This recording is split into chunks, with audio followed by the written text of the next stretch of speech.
हरे कृष्णा। जगद्गुरु शिल प्रभुपाद महाराज की जय। नमो विष्णुपादाय कृष्णप्रेष्ठाय भूतले श्रीमते भक्तिवेदांत स्वामी निति नामिने। नमस्ते सारस्वते देवे गौरवाणी प्रचारणे निर्विशेष शून्यवादी पाश्चात्य देश तारणे। जय श्री कृष्ण चैतन्य प्रभु नित्यानंद श्री अद्वैत गदाधर शिवासादि गौर भक्तवृंद। हरे कृष्ण कृष्ण कृष्ण हरे हरे, हरे राम राम राम हरे हरे। जगद्गुरु शिल प्रभुपाद महाराज की जय। परम पूज्य लोकनाथ स्वामी महाराज की जय। निताई गौर प्रेमानंदे हरि हरि बोल। ओम नमो भगवते वासुदेवाय, ओम नमो भगवते वासुदेवाय, ओम नमो भगवते वासुदेवाय। आज हम लोग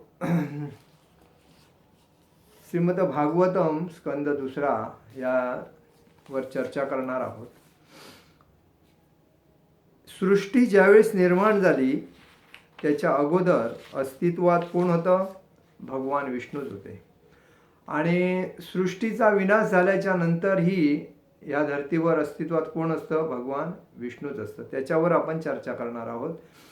कारण या भगवान विष्णूने ज्यावेळी सृष्टी निर्माण केली त्यावेळेस प्रथम जीव म्हणून ब्रह्मदेव आहेत। आणि ब्रह्मदेवपासून कीटकपर्यंत सर्व प्राण्यांच्या कीटकांच्या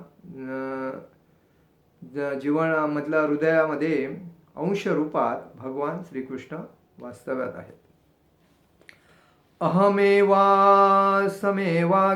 ज्ञानदयत सदसतं परम पश्चादः यदि तच्छ यो वशिष्येत सोम्यहम्। अहमेवासमेवाग्रे ज्ञानद यत सदसतपरं पश्चादः यदि तच्छ यो वशिष्येत सोऽहम्। अहमेवासमेवाग्रे नान्यद् यत सदसतपरं पश्चादः यदि तच्छ यो वशिष्येत सोऽहम्।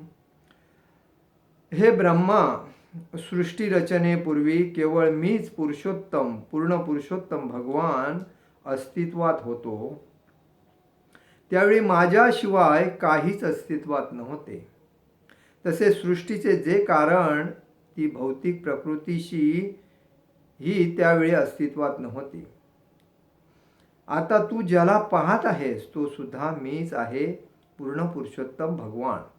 आणि प्रलयानंतरही जे शेष राहते तो सुद्धा मीच पूर्ण पुरुषोत्तम भगवान असेन।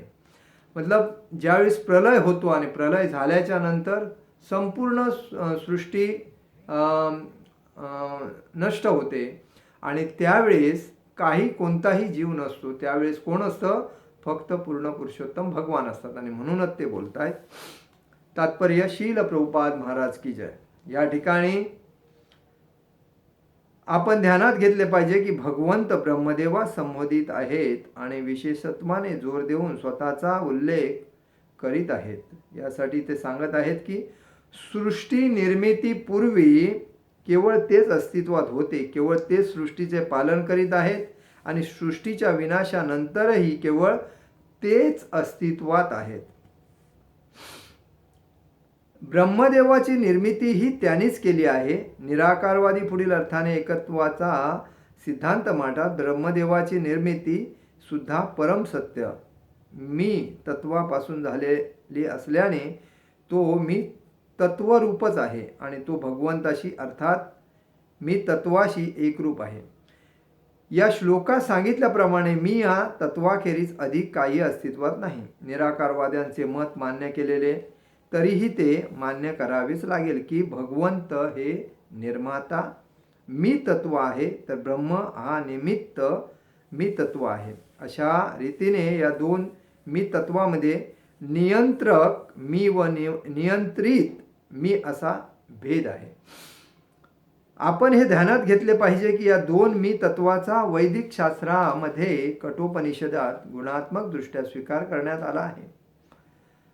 नित्यो नित्याना चेतश्वेत नानाम बहु बहुणायो विदधाती कामाण। म्हणजे सुजक मी आणि सुजित मी या दोहोंचा वेदामध्ये गुणात्मक दृष्ट्या एकरूप म्हणून स्वीकार करण्यात आला आहे. कारण ते दोघेही नित्य व चेतन आहेत. तथापि एकवचनी मी हा कर्ता मी आहे, तर सुजित मी हे बहु किंवा अनेक आहेत. कारण ब्रह्मदेवापासून त्यांनी सुद्धा निर्मिलेले असे असंख्य मी आहेत. ते एक सहज सोपे सत्य आहे. पिता एका पुत्राला निर्माण करतो वा जन्म देतो आणि पुत्र सुद्धा इतर अनेक पुत्रांची निर्मिती करतो आणि ते सर्वजण मनुष्य म्हणून एकच आहेत. परंतु त्याच वेळी पित्यापासून पुत्र व प्रपुत्र मतलब नातू निराळे आहेत. पुत्र हा प्रपौत्रही पित्याचे स्थान घेऊ शकत नाही. एकाच वेळी पिता पुत्र आणि प्रपौत्र एकरूप व भिन्नही आहेत. मनुष्य म्हणून ते एकच आहेत, परंतु नातेवाईक म्हणून ते भिन्न आहेत. म्हणून निर्माता आणि निर्मितीच्या किंवा नियंत्रक आणि नियंत्रिकाच्या संबंधाचा वेदामध्ये भेद आहे. असा भेद करताना वेद सांगतात की नियंत्रक मी हा नियंत्रित मी तत्वाचा पालक व पोषक आहे आणि अशा रीतीने या दोन मी तत्वामध्ये पुष्कळ भेद आहे. मी असे याचा अर्थ काय इथे सांगितलेला आहे की मी मतलब भगवान पूर्ण पुरुषोत्तम भगवान श्रीकृष्ण यांनी ब्रह्मदेवाची निर्मिती केली. विष्णू भगवानने ब्रह्मदेवाची निर्मिती केली. ते एक होते म्हणून ते मी निर्मिती केली. आणि ब्रह्मदेवापासून शंकर भगवान शिवजी आणि जी उत्पत्ती झाली ती अनेक झाली. ती पपुत्र मतलब एक वडिलांचा मुलगा आणि मुलाची मुलं आणि ती म्हणजे एक व्यक्ती आणि अनेक व्यक्ती. आणि ब्रह्मदेवापासून बाकी ही जी सृष्टी ब्रह्मदेवाने निर्माण केली त्यावेळेस अनेक योनी निर्माण होऊन त्याच्यात अनेक पशु पक्षी प्राणी मनुष्य वगैरे 84 लक्ष योनी तयार झाले. आणि म्हणून इथे सांगितले आहे की मी नियंत्रक मी आहे आणि नियंत्रित म्हणजे मी नियंत्रक म्हणजे मी उत्पत्ती करणारा आणि नियंत्रित करणारा म्हणजे दुसऱ्यांना सांभाळणारा असं दाखवलेलं आहे.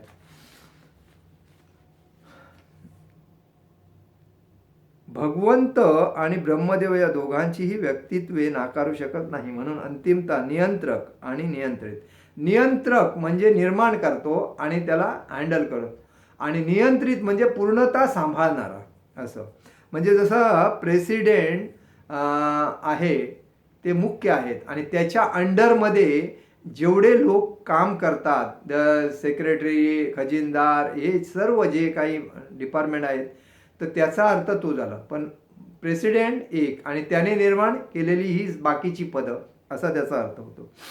निराकारवाद्यांच्या निष्कर्षाचे खंडन करतो. अल्पज्ञ निराकारवादी तत्व प्रणाली ज्या निराकारवादावर विशेषत्वाने जोर देते तिचे या ठिकाणी खंडन करण्यात आले. म्हणजे अज्ञानी लोक नको त्या गोष्टी बोलल्यामुळे त्याचं खंडन केलेलं आहे.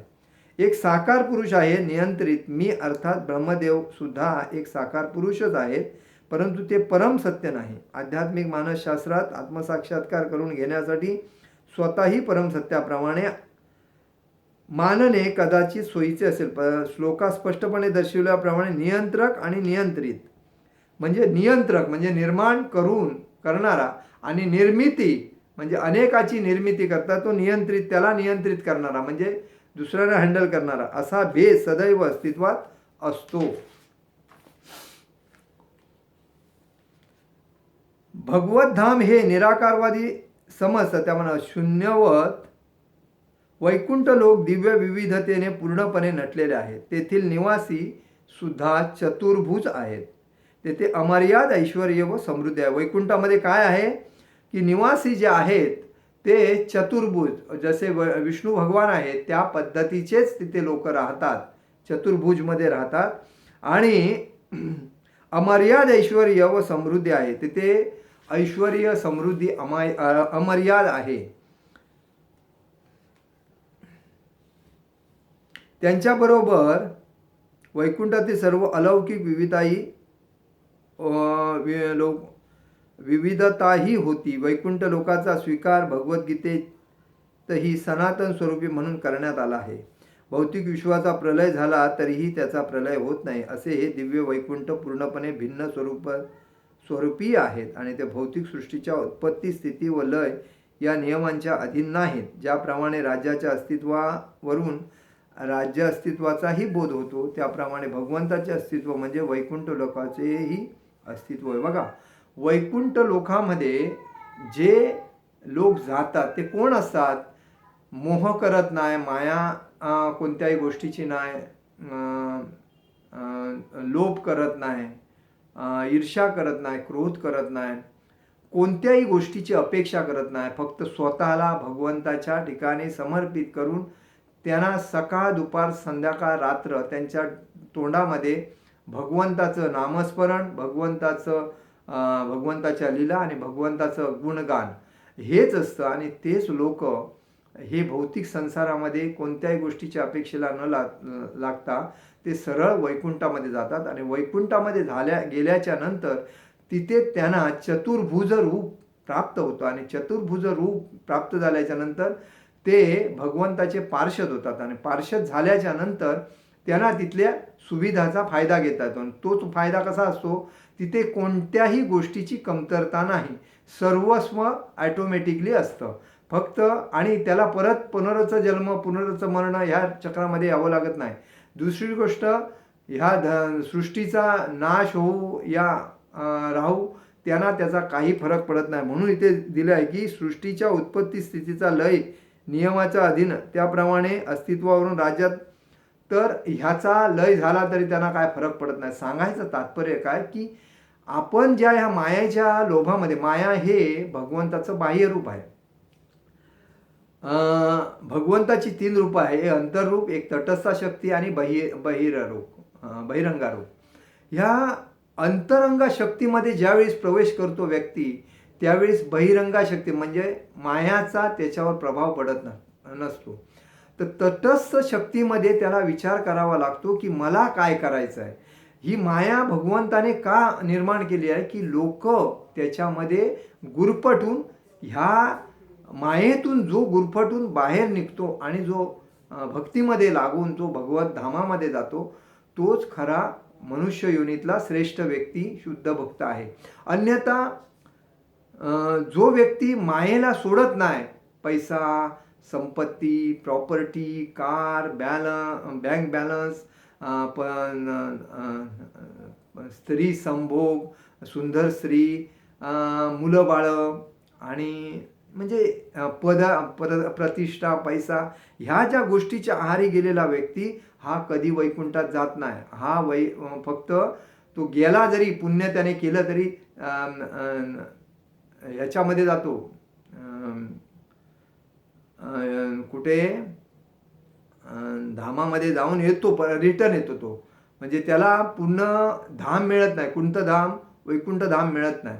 तो जातो आणि परत येतो कुठच्या तरी रूपामध्ये थोडे दिवस राहून. कारण त्याचं जेवढं पुण्य असतं तेवढ्या पुण्यामध्ये तो वैकुंठामध्ये जाऊ शकत नाही, तो देवलोकांमध्ये जाऊ शकतो, असा त्याचा अर्थ आहे. तिथे दिलेला आहे बघा. भागवत अनेक ठिकाणी तसेच अन्य शास्त्रामध्ये भगवंताच्या अस्तित्वाचा उल्लेख करण्यात आला आहे. भगवंत सचापि यत्र पुरुषो विश्वस्थितोद्दत भावप्ययः मुक्तात्ममाया मायेश शेते सर्वगृहाशया. उत्पत्ती, स्थिती व लयाचेही कारण असणारे जे मायाशक्तीच्या प्रभावातून सदैव मुक्त आहेत व जे तिथे नियंत्रकही आहेत, ते पुरुषोत्तम भगवान प्रत्येकाच्या हृदयात कसे वास करतात, असा प्रश्न विदुराने विचारलेला आहे की जे तिथे आहे त्यांच्या हृदयामध्ये भगवान कसे वास करतात. तर तिथे सांगितले आहे की तत्वाना भगवंतस्तेषां कतिधा प्रतिसंक्रम तत्रेमक उपासिरण कऊ स्वीदनु शेरते. म्हणजे श्रीधर स्वामी आपल्या टिपणात याचे स्पष्टीकरण करतात की सृष्टीच्या विनाश समयी शेषावर शयन करणाऱ्या भगवंताची सेवा कोण करते, याचाच अर्थ आहे की गुणातील दिव्य भगवान आपल्या नाम, यश, गुण, लीला, नाम, यश, गुण आणि साज सामग्री सहित नित्य अस्तित्वात असतात. कशावर? शेष नागावर. भगवान कशावर असतात? तर शेष नागावर शयन करून असतात, असे पडलेले. ते अं, स्कंद पुराणाच्या काशीखंडात ध्रुवचरित्राच्या संदर्भात असेच सांगण्यात आले आहे की न च्यवन्तेऽपि यद्भक्ता महत्या प्रलयापदी अतोच्युतोखिले लोके स एका सर्व गोव्ययः. म्हणजे भौतिक विश्वाच्या प्रलय समयी भगवंताच्या भक्ताचाही विनाश होऊ शकत नाही. म्हणजे भगवंताचा जो शुद्ध भक्त असतो तर त्याचाही विनाश होऊ शकत नाही. कशा वेळेस? तर भौतिक विश्वाच्या प्रलय, प्रलय म्हणजे सृष्टीचा विनाश होणार त्यावेळेस. मग त्याच्याविषयी काय सांगावे? सृष्टीच्या परिवर्तनाच्या तीनही अवस्थामध्ये हे अस्तित्वात असतात. निर्विशेषवादी हे भगवंतावर अकर्तेपणा लादतात, परंतु ब्रह्मदेव आणि भगवंत यांच्यामधील या संवादामध्ये स्पष्ट उल्लेख आहे की जसे भगवंतांना त्यांचे रूप गुण आहेत तसेच ते सक्रियही आहेत. विश्वाच्या पालनसमयी ब्रह्मदेव आणि इतर देवता करीत असलेले कार्य म्हणजे भगवंताच्याच क्रिया असल्याचे आपण मानले पाहिजे. राजा किंवा एखाद्या राजाचा राज्यपाल कदाचित प्रशासकीय कार्यालयामध्ये उपस्थित नसेल, कारण तो शाही सुखोपभोग घेण्यात मग्न असेल, तरीही सर्व काही त्याच्या मार्गदर्शनाने चाललेले असेल, तसेच सर्व काही त्यांच्या अधिकाराखाली आहे हे जाणून घेतले पाहिजे. म्हणजे बाकीचे देवता आहेत हे काय आहेत? भगवंताच्या हाताखाली काम करणारे नोकर आहेत. आणि ते भगवान जरी आपल्या कामामध्ये दंग असले आणि त्याने जरी कुठे लक्ष नाही दिला तरी त्यांचे जे नोकर असतात ते सर्वस्व काम करतात. जसं सूर्यदेव, चंद्रदेव, वायू, हे जे आहेत सर्व, तर ते आपलं काम करतात. बघा, सूर्याचं काम आहे सकाळी प्रकाश देणे आणि त्याच्यानंतर मावळणे. चंद्राचं काम आहे रात्री उगवणे. झाड पाला जे फळ फूल जे आहेत, भाजीपाला जो बनतो सर्व, ह्याच्यावर कोणाची नजर पडते? तर चंद्राची नजर पडते. आणि चंद्राच्या प्रकाशामुळे ते परिपक्व होतात. कुठते हे जे आपण फळं वगैरे खातो सर्व. आणि दुसरी गोष्ट, सूर्यनारायणामुळे सगळ्याला उष्णता मिळते आणि त्याच्यामध्ये क्षमता म्हणजे ताकद वाढते. आणि त्याच्यामुळे एखादा आजारी जरी सूर्यकिरणामध्ये सकाळचा बसला तरी तो त्या आजार नाहीसा होतो. म्हणजे हे सांगायचं कारण काय की सूर्याचा प्रकाश म्हणजे अंधकाराचा जसा नाश करतो तसा आरोग्यातील रोगाचा पण नाश करतो, हे लक्षात घेतलं पाहिजे. तर इथे सांगितलेलं आहे की भौतिक अल्पज्ञान हे साकार रूपामध्ये दिसत नाही, कारण कधी कधी निराकार असे म्हणतात की वास्तविकपणे ते त्यांच्या शाश्वत रूपात वैकुंठ लोकात वास करतात आणि त्याप्रमाणे ब्रह्मांडातील इतर ग्रहावरही विविध अवताराच्या रूपामध्ये वास करीत असतात. सूर्याचे उदाहरण अतिशय समर्पक आहे, कारण रात्रीवेळी अंधारात असलेल्या माणसाच्या नेत्रांना सूर्य दिसत नाही. तो उदय पावताच दिसू लागतो. पृथ्वीच्या विशिष्ट भागातील लोकांना सूर्य दिसत नाही, याचा अर्थ सूर्यास रूपच नाही असे नाही. काही लोक म्हणतात आता रात्र सूर्य कुठे आहे? तर पण सूर्य सकाळच्या वेळीच उगवतो, त्यावेळेस तो लोकांना दिसतो. पण रात्री वेळचे म्हणजे असे काही लोक आहेत मूर्ख की हे भगवान करू शकत नाही. हे भगवान कसे करतात? शास्त्रज्ञाने प्रभुपादजींना सांगितलं होतं की असं कसं होऊ शकतं? तर प्रभुपादने त्यांना सांगितलं होतं, जेव्हा पिता माता के गर्भ में बीज रोता है और बीज रोने के बाद वो माता 9 महीने के बाद बच्चे को जन्म देती है, तो वो बीज रोने के बाद वो बीज का लालन पालन पोषण और उसको आकार प्रकार और उसको खाना पीना सब देने के बाद उसको बाहर लेके आने का काम किसका है? ये किसने बनाया? ये तो भगवान ने बनाया। शास्त्रज्ञ बना सकता है? नहीं बना सकता। तो उसके बाद उनके दिमाग में आया। तो बोलने का मतलब यही है। बृहदारण्यक उपनिषदा में ऐसा असं म्हटलं आहे की आत्मेवेदम अग्र आसित पुरुष विदहा, हा मंत्र आहे की पुरुषावतारात ते पूर्वीच अस्तित्वात दर्शवितो की भगवद्गीतेमध्ये 15व्या अध्यायामध्ये 18व्या श्लोकमध्ये म्हटले आहे की भगवान श्रीकृष्ण हे पूर्ण पुरुषोत्तम भगवान आहेत, कारण ते पुरुष अक्षर आणि पुरुषर या दोघांच्याही पलीकडे असे परमपुरुष आहेत. म्हणजे पुरुषोत्तम, पुरुषोत्तमचा अर्थ काय? पुरुष अक्षर आणि पुरुषर असे दोन पुरुषोत्तम म्हणजे पुरुष अक्षर आणि पुरुषोत्तम याच्या पलीकडे परमपुरुष आहेत. अक्षर पुरुष आणि महाविष्णू प्रकृतीवर दृष्टिक्षेप टाकतात, परंतु पुरुषोत्तम हे त्यापूर्वीही अस्तित्वात होते. म्हणूनच बृहदारण्यक उपनिषदामध्ये पूर्ण पुरुषोत्तम भगवान श्रीकृष्ण आहेत हे गीतेच्या विधानाची पुष्टी असते. वेदामध्ये म्हटले आहे की प्रारंभी केवळ निराकार ब्रह्म अस्तित्वात होते, तथापि श्लोकाने भगवंताची तेजोमय अंगकांती असणारे निराकार ब्रह्म हेच निर्मित कारण आहे. कारण भगवंताचे निराकार स्वरूप भौतिक जगामध्ये अस्तित्वात आहे. कारण जड इंद्रियाने किंवा चर्मचक्षुनी त्यांची अनुभूती होऊ शकत नाही, त्यांना पाहता येत नाही. त्यांना पाहण्याची किंवा त्यांची अनुभूती करून घेण्याची करण्यापूर्वी इंद्रियाचे आध्यात्मिकरण करणे. भगवान बोलतात, मी माझ्या इंद्रियाने मतलब डोळ्याने खाऊ शकतो, हाताने पाहू शकतो. ह्या ज्या गोष्टी आहेत हे सामान्य माणसाला तर जमू शकत नाही, परंतु ते पूर्ण पुरुषोत्तम आहेत आणि त्याच्यामुळे ते त्यांना जमू शकते. वैकुंठातील भक्त त्यांना प्रत्यक्षपणे शाश्वतरित्या पाहत असतात. वैकुंठामध्ये जे भक्त जातात भक्ती करून ते अतिशय कठ्ठर भक्त असतात, एकनिष्ठ शुद्ध भक्त असतात आणि ते भगवंतांना फेस टू फेस पाहू शकतात. आणि ह्याच्यासाठी कलियुगातील लोकांनी स्वतःला कशामध्ये म्हणजे गुंतवलं पाहिजे हे समजलं पाहिजे. भौतिकदृष्ट्या निराकार आहेत, त्यांना ते दिसू शकत नाही, ते करू पण शकत नाहीत. मनुष्याने आत्यंतिक ध्येय म्हणजे अव्यक्ताने अनुभूती नव्हे तर भगवंताची अनुभूती हे असावे. म्हणजे मनुष्याने भगवंताच्या भक्तीमध्ये जास्त दृढ होणे आपल्या भवितव्यासाठी योग्य आहे.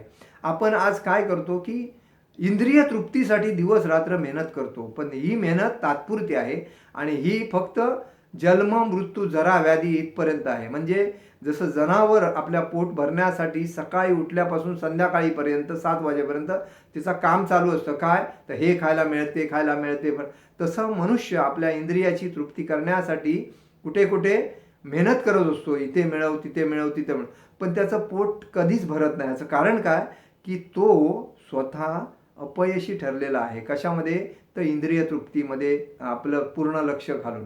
तर त्याने इंद्रिय तृप्तीतून लक्ष बाजूला करून स्वतःला एक असा बनवलं पाहिजे की माझं एक म्हणजे भक्तीमध्ये जास्त लक्ष दिला पाहिजे. कारण माणूस हा जन्माला आलाय, तो मरणारच आहे आणि मरणाच्या नंतर परत त्याचा जन्म होणारच आहे. बरोबर, हे वाक्य हे सूत्र आहे. परंतु माणूस जन्माला आलाय कशासाठी तर पूर्ण पुरुषोत्तम भगवान श्रीकृष्णांची भक्ती करण्यासाठी आणि भागवत धाम जाण्यासाठी. की असं नाही की तो जन्माला आहे म्हणजे तो मरणार आणि मरण्याच्या नंतर परत त्याची 84 लक्ष योनीमध्ये त्याचा जन्म होणार, तर ते अयोग्य आहे. आणि त्याच्यापासून अलिप्त होण्यासाठी प्रभुपादने दुनियेला भगवान श्रीकृष्णाच्या भक्तीचा हा जो हे आंदोलन छेडलं, भक्तिमय आंदोलन, की प्रत्येकाने स्वतःपुरती कमवा परंतु भक्तीमध्ये जास्त या आणि भक्त होऊन आपल्या आयुष्याला योग्य मार्ग द्या आणि जेणेकरून तुम्ही भागवत धामला जाऊ शकता आणि परत हे जे चक्र आहे पुनरच जन्म पूर्णच मरण, ते ह्या चक्रातून तुम्ही मुक्त होऊन स्वतःला सांभाळू शकता. अन्यथा तुम्ही परत 84 लक्ष योनीमध्ये येऊन स्वतःच्या आयुष्याला परत त्रास देणार. म्हणजे बघा, हे कलियुग आहे 4,32,000 वर्षाचा आहे आणि ह्याच्यामध्ये जो माणूस आता ऐकला नसेल तो परत कोणत्या तरी योनीमध्ये जन्माला येणार आणि जन्माला आल्याच्या नंतर हे जे कलियुग आहे तर 4,32,000 वर्षाचा आहे, 4,32,000 वर्ष. तर ह्याच्यामध्ये माणूस किती वेळा जन्माला येणार किती वेळा मरणार हे कोण सांगू शकतो का? त्याच्या कर्तृत्वावर. त्याने आजच जर भगवान श्रीकृष्णाची योग्य प्रकारे शुद्ध मनपूर्वक अशी भक्ती केली आणि आपल्याला बाकी इकडे बघायचं ना इकडे बघायचं ना, फक्त भक्तीवर बघायचं आहे आणि कोणाची चिटिंग करायची नाही, कोणाशी खोटं बोलायचं नाही, कोणाला धोका द्यायचा नाही, कोणत्याही गोष्टीची अपेक्षा करायची नाही आणि खाली भक्ती सेवा आणि भक्ती ह्याच्यामध्ये लक्ष ठेवून आपल्याला जे मिळतं त्याच्यामध्ये समाधान मानून जर भगवंताची भक्ती योग्य प्रकारे केली तर भागवत धामामध्ये जाण्याला वेळ लागणार नाही, हे प्रत्येकाने लक्षात ठेवलं पाहिजे आणि त्याच्यासाठीच जीवन अर्पण केलं पाहिजे. आपण जेव्हा बघतो हे पिक्चर, टी व्ही सिरियल आणि मॅच, ह्या सगळ्या आपल्याला तात्पुरतं समाधान देणारं आहे आणि आपला पैसा खर्च करून आपल्या आयुष्याची वाट लावणार आहे. त्यांचं आयुष्य तुम्ही टी व्ही बघितल्यामुळे त्यांचं आयुष्य सुखी होतं, पण ते सुखी होऊन तुम्ही दुःखी होता. त्यामुळे तुम्हाला तुमचं आयुष्य सुखी करण्यासाठी काय करायचं आहे हेच पर्याय आम्ही सुचवत असतो. त्याचा योग्य विचार करा आणि भागवत धाम जाण्यासाठी एक शुद्ध भक्त बनण्यासाठी भक्तांची संगती करून मंदिरात येण्याजाण्याचा प्रयत्न करा आणि स्वतःला 84 लक्ष योनीमधून मुक्त करा. हरे कृष्ण कृष्ण कृष्ण हरे हरे, हरे राम राम राम हरे हरे. जगद्गुरु शिल प्रभुपाद महाराज की जय. परम पूज्य लोकनाथ स्वामी महाराज की जय. निताय गौर प्रेमानंदे. हरि हरि बोल.